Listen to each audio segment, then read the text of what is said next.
There is an invisible price tag attached to the people who spend their entire lives trying to make the world smile. We have been conditioned to believe that success, wealth, and the spotlight are the ultimate cure for any pain.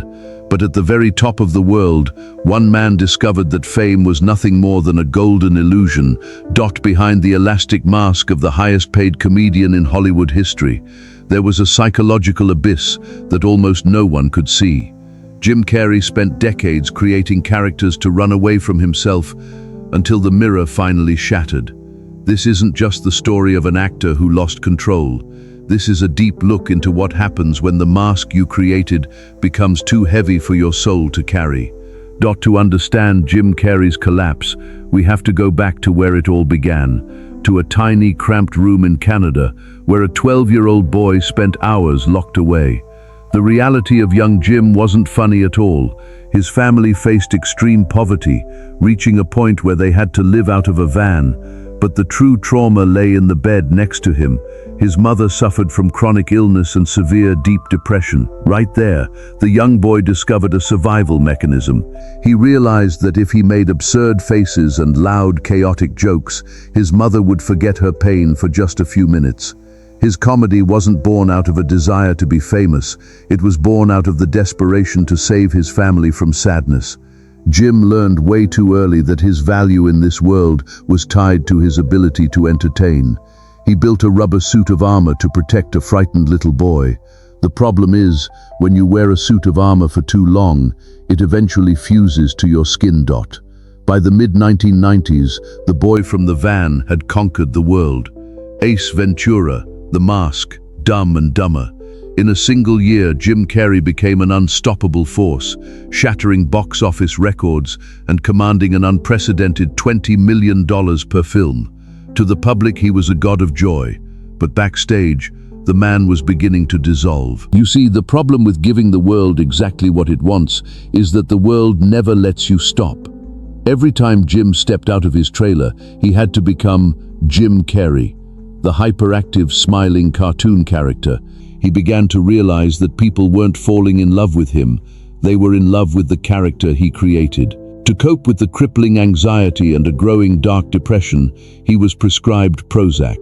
He was using a chemical shield to keep the darkness at bay, smiling through the numbness, terrified that if he stopped moving, the ghosts of his past would finally catch up to him. The ultimate breaking point arrived in 1999, on the set of Man on the Moon. Jim was cast to play his idol, the eccentric and chaotic comedian Andy Kaufman. But Jim didn't just want to act. He decided to disappear entirely. He engaged in an extreme form of method acting, refusing to be addressed as Jim for months. On set, he was Andy Kaufman. Universal Pictures executives were so terrified of his behavior that they hid the behind-the-scenes footage for almost 20 years. Jim was driving directors to tears, fighting with co-stars, and losing his grip on reality. But the true horror came when the director finally yelled "cut" on the very last day of filming. Jim went back to his trailer, looked in the mirror, and realized something terrifying. He couldn't remember who Jim Carrey was anymore. He had spent so long inhabited by another ghost that his own identity had completely evaporated. He later admitted, "Universal didn't look at the footage because they thought I was crazy, and they were right. I had let go of myself." When you lose everything, including your own identity, you are left with two choices: succumb to the darkness or rebuild from the ashes. Jim chose to rebuild. He stepped away from the Hollywood machine. He put down the scripts and picked up a paintbrush. He traded the blinding red carpets for the quiet walls of an art studio, pouring his chaotic mind into massive, vibrant canvases. He began to speak openly about depression, but not as a disease. He defined depression as a state of deep rest.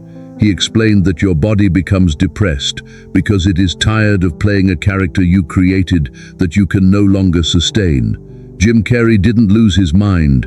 He voluntarily destroyed the character of Jim Carrey so the real man underneath could finally breathe. He went through a brutal, painful healing process, one that required him to accept that he didn't need to make the whole world happy just to deserve his own place in it. We live in a world obsessed with wearing masks. We curate our lives, hide our trauma, and smile for the cameras, terrified of showing our true broken selves. Jim Carrey climbed the highest peak of fame, looked down and screamed the truth back to us, that everything we are chasing is a trap.